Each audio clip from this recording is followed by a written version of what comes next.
Jorge, joined here by Jacob Van Lunen, and we're bringing you round 6 of the Standard Open Standard Open, and it's on your screen right now is Harrison Greenburg. Harrison Greenburg is running the Lewis Laskin green-white deck. It's got Birds of Paradise, Lotus Cobras, Overwhelming Stampedes, Lead the Stampedes, Vengevine, Squadron Hawks.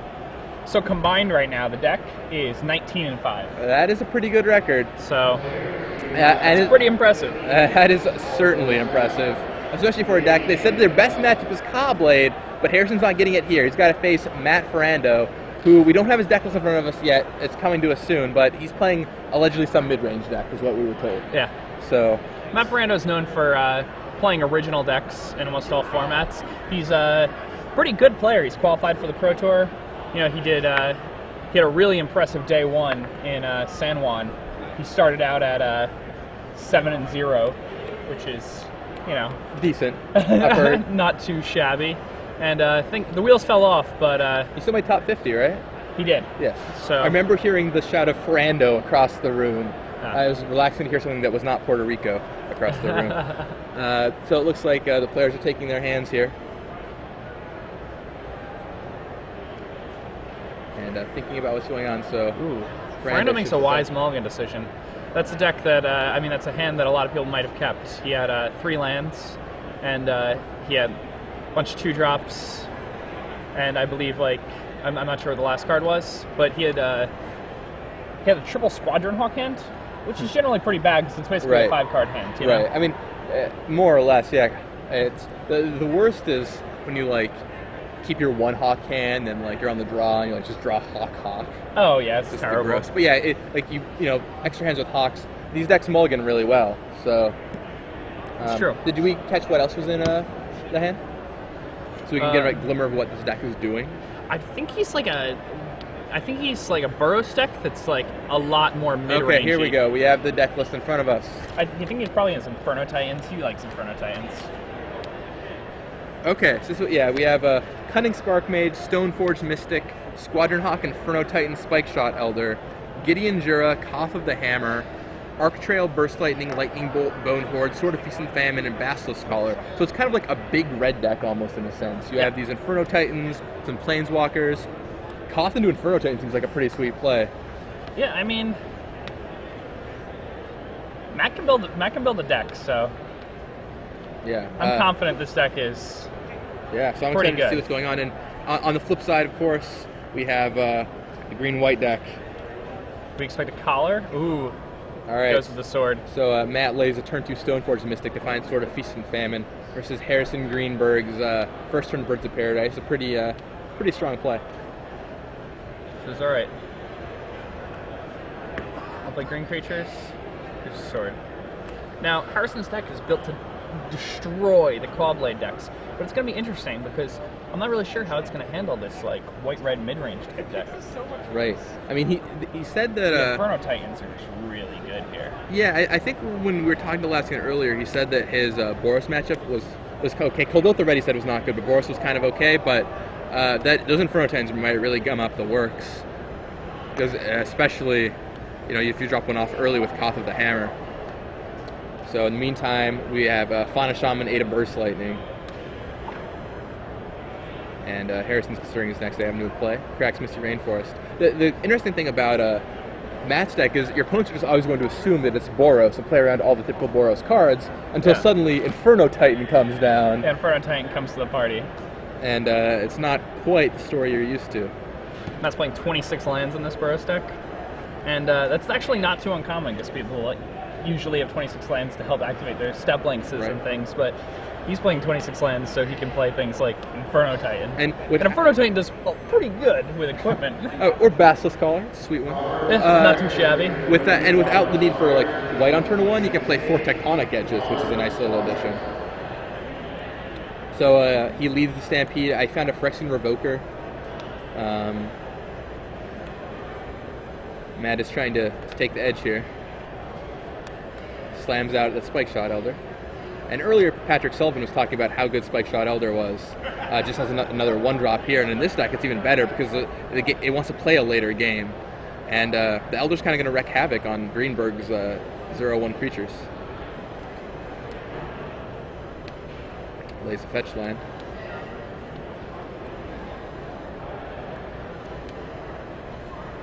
And Greenburg's trying to figure out what his line of play is. I'm looking over his hand. I think I see a Squadron Hawk, but I'm not sure on the rest of it.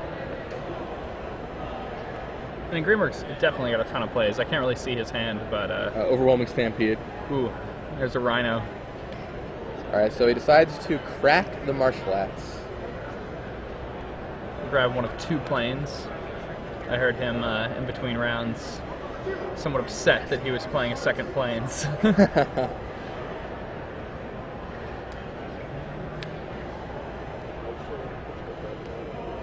Ooh. Like acidic slime. That's pretty strong. So the 1X slime. I mean, so this green-white deck has a ton of 1-ofs. It's got Slime, Baneslayer, Molten Tail Manticore, Phyrexian Revoker, Linvala, and Soul's Attendant all in the main deck.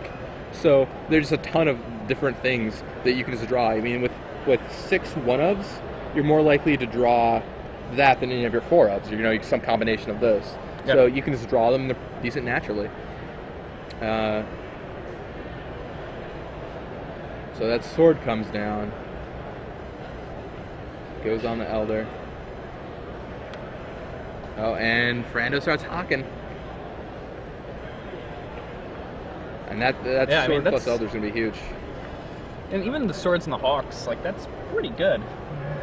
Yeah, I mean, yeah, for sure. And now Harrison really needs to put together one of these, like, Vengevine monopolies. Certainly. He definitely needs to get some engines rolling. That Burst Lightning from Ferrando on a Greenburg really set Harrison back. And the lead of the Stampede was also not nearly as good as he wanted it to be.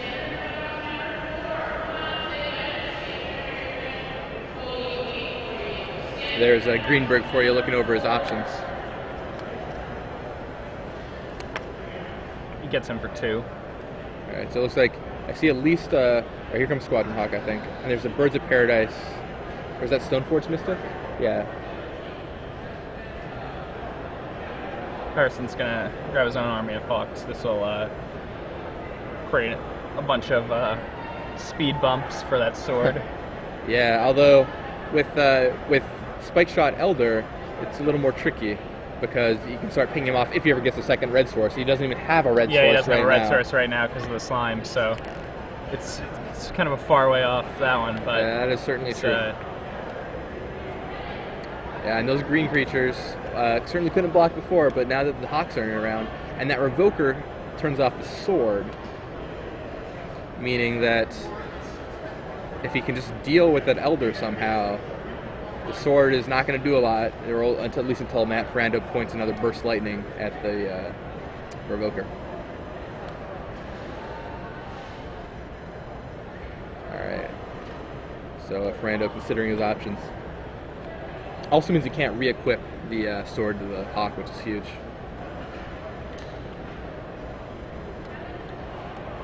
What do we have in Ferrando's hand? Obviously we have a set of Squadron Hawks, and I think I saw a Lightning Bolt and a Burst Lightning.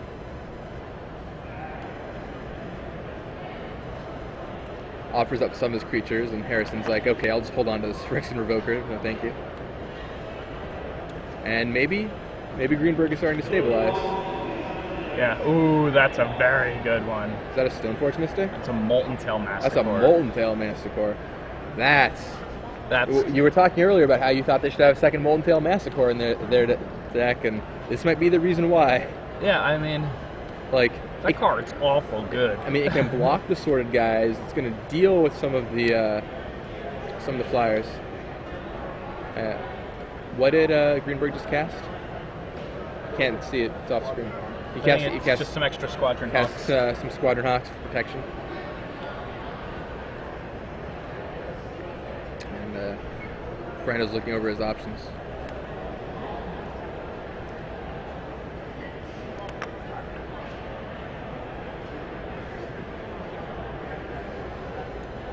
Discards a Hawk to a Manticore. Seems like a good call.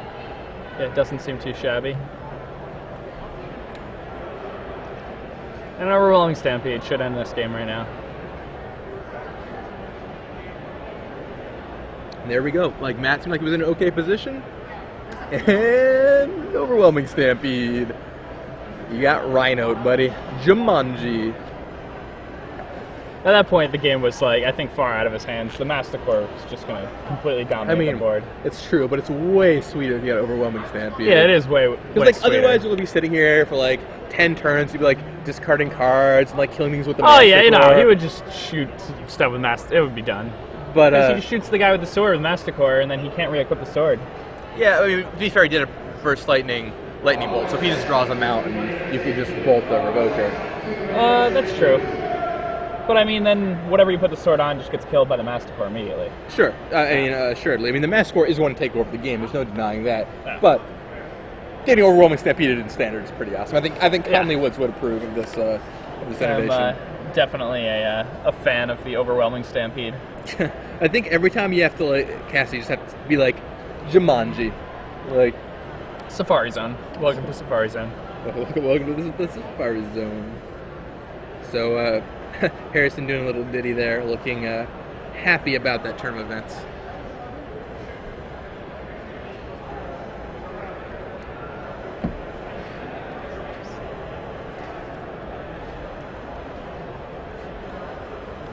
Shutting up for game 2. Now, Matt's a good player, and Matt knows how to, take his wins with his losses. He understands that, he didn't draw very well that game. Post board, he has a lot of action against this deck. I'm sure he feels pretty good about his chances here.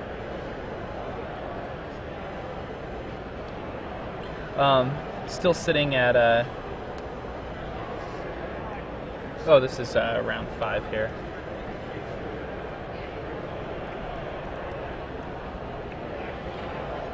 Should be round 6. All right, players are shuffling up. So, looking over their sideboards, what do you think that they're going to be bringing in here? Let's take a look at this. Now, I mean, Harrison's almost certainly going to bring in the extra Linvala. I wouldn't be surprised if we brought in the Hookmaster Glimmer Point Stag combination. And, I think that's about it. He might also bring in his one Gideon. As far as Matt's deck, Matt gets to bring in the extra... I saw some Arc Trails when he was sideboarding, and those have got to be insane here. I wouldn't be surprised if he wanted a... that's interesting. Let's see. So, I mean... So in Greenburg's deck, he's probably going to bring that Viridian Corruptor, right? And probably the Journey to Nowheres, which are going to be great if he ever has to fight down an Inferno Titan. I don't know if he brings in the... he's probably bringing in the Journeys, but I don't know if he brings in the Corruptor here. And really? The Corruptor might be more of a card for... the blue decks that are more heavily relying on the artifacts. Yeah, it just seems like the swords. He already has the slime and the... That's true. Or maybe you sub out the slime for the Corruptor. Although killing Journey to Nowhere could be huge with the slime, so maybe you don't. Leatherback Bailoff seems like a great card to come up the ground. Obstinate Bailoff, sure. Yeah, Hookmaster is probably coming in. Hookmaster, Linvala, maybe. Core Skyfisher, maybe. Linvala, definitely, right? Is Burrows, because you're expecting, Spark Mage, you've seen Stoneforge Mystics. Oh, yeah, you're definitely bringing in that Linvala, second Linvala. Getting Glimmer Point Stag. It's interesting he doesn't have the Colony Hydra we saw earlier. He opted for 2 Leatherback Bailoffs over that Colony Hydra. I think that's better. But, it's better than that. More Molten Tail Masticores. That card is very good in this deck. Last game it certainly seemed great. That's all it took was that Masticore. Yeah, I mean, the Stampede is what did it in, but that Masticore would have just wrenched the game out of Ferrando's hands. Although, granted, Ferrando did not have the best draw, and getting his Mountain Acidic Slime was pretty awful for him there. It's true. Ferrando looking at his sideboard one last time before he shoves it away, and yep, his deck is set. Harrison should be presenting soon, and we bring you game 2. This green-white deck is so exciting. It's pretty interesting. Matt's deck also looks really cool. Yeah, I agree. I mean, the thing I love about it has how it just looks like Boros on the surface, and everyone's going to play against it as though it's Boros. But if they just play the 1-for-1, play the long game, he has ways to just go over the top. Yeah, he can punish people in the late game. His late game drops are just as powerful as other people. So other people just think they have to side in an abundance of early game stuff, and then he starts destroying them with Sun Titans and Inferno Titans, and you know, he just, the bone horde, Gideon, he's Koth. Absolutely. I think Matt opened on the hand with either 0 or 1 lands. It was so bad he put it back on top of his deck and quickly began to shuffle. So he's not keeping that one. Harrison's considering his hand. And it looks like Harrison is keeping. So he's 2 mulligans in a row for Matt. Yeah, that's rough. The last game that mulligan really hurt him. Getting that one red source acidic slime just like put him out of the game. And if it weren't for that, I mean, he would have just handily destroyed Harrison that game, I'm fairly certain. I mean, yeah, when you look at Ferrando's mana base, I mean, yeah, he does have the 4 tectonic edges, but like he should have found another red, like, you know, just theoretically speaking, because he has 10 mountains and only 5 plains with 4 arid mesas and 3 terramorphic expanses. Yeah. So I mean it's 17 sources is usually enough. Right. I mean, especially the fact that he had 2 plains and 0 mountains. But he did draw a tectonic edge, which I guess if it was a basic land. Anyway, so the players keep, and Ferrando opens on a Terramorphic Expanse, willing to take the hit in tempo to switch up his mana. Little War Elf from Greenburg. Accidentally gets a mountain. Says, whoa, whoa. I already have some of those in my hand. I have none of these, and I want to cast the Gideon. He does not want to misclick in real life. That is his goal. So let's see, he's got Gideon and Lightning Bolt. So think that elf gets bolted this turn? Or do you think he's going to save it to hit something else? I think the elf's getting bolted. I think it's debatable whether or not it's correct to bolt an elf in a lot of games, but in this game in particular, he has to take the tempo because his game plan he drew another right now, bolt too, so I mean, he's going to be able to bolt the 2-drop also.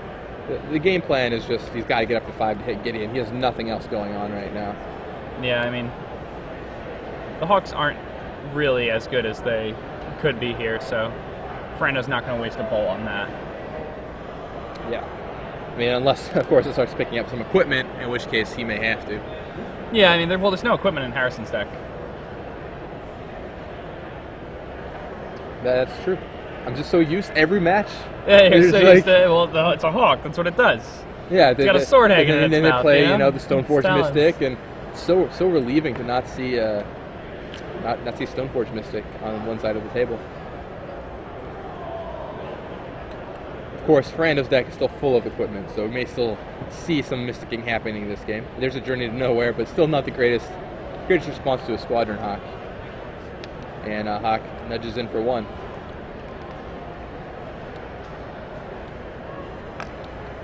So Squadron Hawks can do some damage. Oh, certainly. Yep, and here comes Hawk number 2. These unassuming little guys, and then Matt's still finding nothing but lands waiting for him. I mean, it's fine. And Matt really has like a trump here. He's got the what is it? The Gideon. Lavala. And I mean, here he might just want to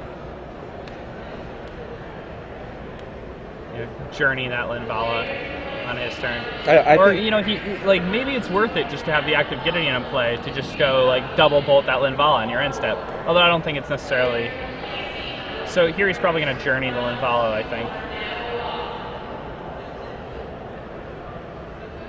Do you think he just plays Gideon? Or do you it's tough, because then your Gideon goes down to 3. Yep, no, he just journeys that Linvala. Yeah. And, like, your Gideon has a lot of value. It's not really worth it to... Right. And, I mean, I think one of Matt's big outs this game is if Harrison doesn't have any more action to back the game up. Plus, Harrison has that String Wildwood he's sitting on. So, yeah, now he can tech edge the Wildwood and cast Gideon safely next turn without being worried about being attacked. And there's another Hawk that brings into the fray.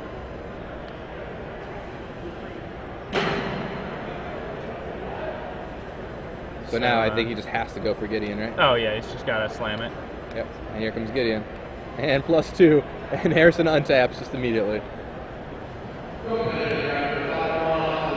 so the full squadron flock is out now, all 4 of them. The whole squadron. And there's a Baneslayer Angel. It's going to do quite a bit of damage. And that Gideon is not going to survive a hit to take down that Baneslayer.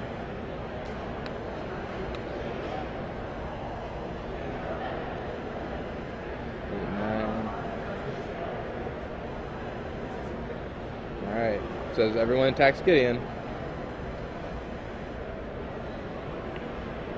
And Ferrando looked pretty dejected there. He has flooded out pretty poorly this game. Gideon goes down. Harrison pops up to 25. Passes back, cracks that expanse. Just desperately trying to thin his deck. I think his out here is probably Inferno Titan. Inferno Titan into like Stoneforge Mystic would probably... For Basilisk Collar? Yeah, would probably seal it up. Sure. That's a series of draws that would be pretty good for him. Gotta find... what is it? Oh, it's Squadron Hawk, I think. Oh, so that'll buy him some time. I mean, when you have an end game like Inferno Titan, the life gain from the main Slayer Angel isn't as crushing as it would be against, normal Boros, which is a nice little addition that Matt's tweak lets him take. But I mean, even if he's just chumping that Baneslayer Angel every turn, those Hawks are going to deal some serious damage.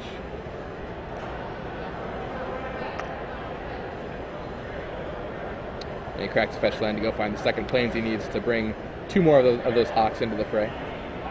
Did he not find the third Hawk? Or the fourth Hawk?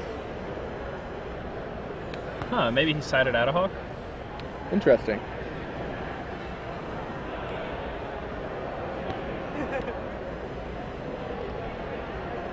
Alright, so Greenburg considering his options, and his best option, yep, just serve with everybody. He's just trades with 3 Hawks, takes 6. I mean, that seems like it might be a better play. Because then now he, so that String Wildwood messes up his math. He does have the tech edge, I guess. Or is that, there's Inferno Titan. Inferno Titan. That's just what he was looking for. Too bad. I feel like if you're playing to Inferno Titan, you want to Inferno Titan away all the Squadron Hawks. So, yeah. I mean, whoa! Oh, except you have the bolt. Sure. Yeah, he has the bolt, so... Wow. How doesn't about he kill that? the Squadron Hawk, too?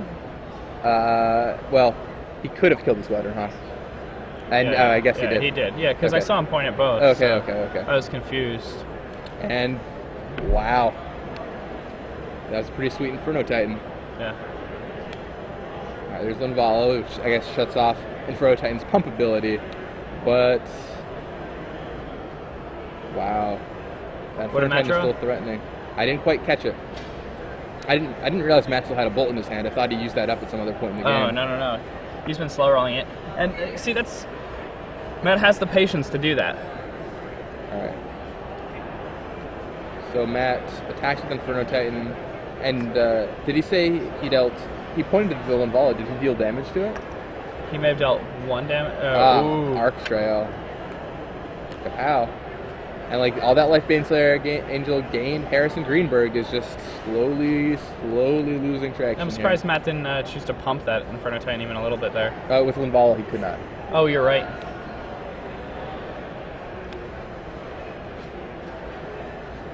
And Matt still has that Tectonic Edge for String Wildwood. They're certainly showing their worth right now. I'm looking over Harrison's deck list, and it's going to be hard-pressed. Molten Tail Masticore, maybe, would be pretty strong here. Even that, like, you're in a pretty rough spot here. Core Hookmaster. That would be so sick. I mean, so if you have Masticore, yeah, I guess it puts you in Masticore log. You have to discard a card every turn. But you can at least block and regenerate. You can block and regenerate, and then you can just actually shoot Matt for 4 over 2 turns. Yeah. So it actually kills him, right? You're right. Yeah, Masticore would be great here. Other than that, he's looking pretty thin on answers. Leading Stampede into a bunch of gas. Could be good. Oh, Matt found something else. Spike Shot Elder. It's a good one. And Harrison slow rolls his draw, thinking about what he wants. Oh, he gets Tech Edge on String Wildwood. Then where else? Oh, Harrison packs him into what looked like an awful situation for Matt. There came that Inferno Titan, and that was that. Yeah. I mean, Inferno Titan does work, man. Wow, what a card. I played Inferno Titan in Extended at the Grand Prix in Atlanta. Yeah, you're playing Valakut, right? And you had Inferno Titan. My one friend, top 16 the Grand Prix, playing the list with no buys. I mean, I just think that card is so absurd. Oh, man. Inferno Titan indeed takes down Baneslayer Angel, takes down Squadron Hawks. Matt found what he needed to win. And a played to his outs. Yeah. It looked really bad for him. He had no cards left in hand. His opponent had a Baneslayer and 4 Hawks in play. And found his way out of it. I mean, the game to a T. Literally, if he did anything differently, he would have been out there. I mean, yeah, if he spends that bolt at all sooner, like, he's done for. And a lot of people might have been tempted to use that bolt. Yeah. When you're that far behind on the board, it's very easy to think, well, I just need to kill this guy, you know? I mean, I think you have to save the bolt just so you can double kill that Baneslayer Angel if you draw another piece. But it's he didn't know his opponent was going to play a Baneslayer even though. He had no idea that card was even in the deck. So. Yeah, the one Baneslayer Angel. How fortunate. What a game. Yeah, indeed. Haymakers indeed.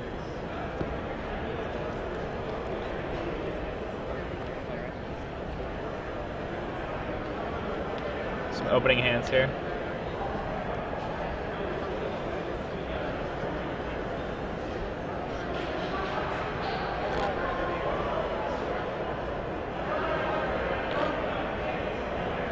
Ooh, this is an interesting turn of events. The tables have turned, and now Harrison is mulliganing, and Matt's keeping his opening play. What does Matt have there? I see an Inferno Titan. I see an Inferno Titan. That's it looks like Tectonic Edge. I think his Stoneforge Mystic. He has double Tech Edge, I believe, and just an Arid Mesa. So he's going to need to decide whether or not he wants the white or red mana. But he's probably going to have at least one draw step to decide that. So on turn 1, I wouldn't be surprised to see him play Tech Edge and see whether or not he draws a red source or a white source. That way he knows what he needs to get with the Arid Mesa.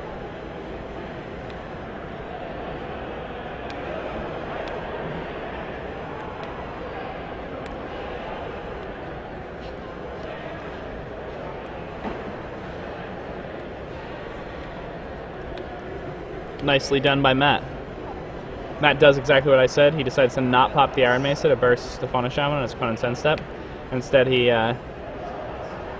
decides to just go ahead and wait to see what he draws on his turn, and draws a mountain. That way he knows he can use the Arid Mesa he has for red mana, or for white mana rather.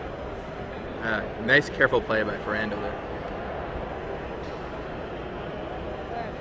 Really maximizing the value of that fetch land there. Definitely. I mean, I feel like a lot of people will just instinctively crack that fetch line there, you know? And Ferrando played very carefully. And Cunning Spark Mage, that's a great card for Ferrando right here. Yeah, Ferrando looks like he's in solid control of this game.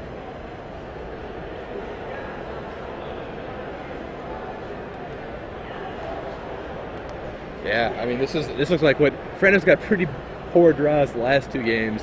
And yeah, this looks like what the deck's supposed to do, yeah. Yeah, not just turn 5 Gideon Jura control, but actually some early game and some late game.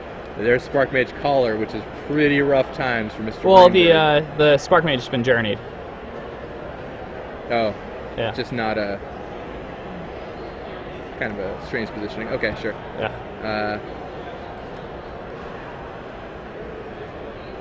Still, that collar's going to do some work. Yeah, there we go. Yeah. The ears were burning.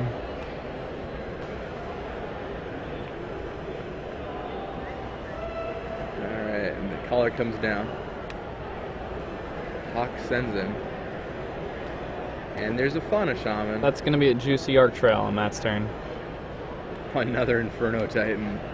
Wow, those Titans are going to do some serious damage. Oof. Those are both of his Titans, right? He only has 2? Yeah, he only has 2. Yeah. Man, this sideboard, we didn't even talk about Matt's sideboard. It's so sweet. He's got Pilgrim's Eye, Sun Titan, and Crush. Those are some pretty awesome cards. Yeah. Crush in particular is a really nice little piece. Seems pretty sick. Yeah, Stoneforge Mystic up equipment. Yeah, dude, please do. Matt's good. Yeah, this is a sweet little deck. Oh, another Arc Trail is sitting in his hand. Wow, yeah, Matt looks to be in a pretty good slot this game. If he just plays another land and plays that Inferno Titan, he's in such good shape. And Harrison shuffling his cards quickly, trying to figure out what his outs are. He's sitting on, looks like like a Birds of Paradise. Not much else. And Matt drew the land, so here comes Inferno Titan. Inferno Titan, pretty good with Basilisk Collar. And we should say Inferno Titan number 1. Yes. Yeah, this is This is looking pretty bad for Harrison. All right, Vengevine, sure. Please do. Yeah, on Matt's turn, he can simply equip the collar onto the Inferno Titan, deal 1 damage to the Vengevine and 2 to his opponent's face. I don't even know if... Yeah. I guess you want to play around Day of Judgment, right? You don't want to get... Yeah, there's no reason to play into it. Your opponent has a full grip, so... Yeah. You know, he has... Harrison goes to 12, then... What is it? Takes an additional 9, I believe. 6. What's the number? 7. He only tapped 1 mountain? Yeah, so... Only 7? Well, 9. Oh, 9 total. 2, Yeah, like a total of 9. So Harrison's going to drop 5 right here.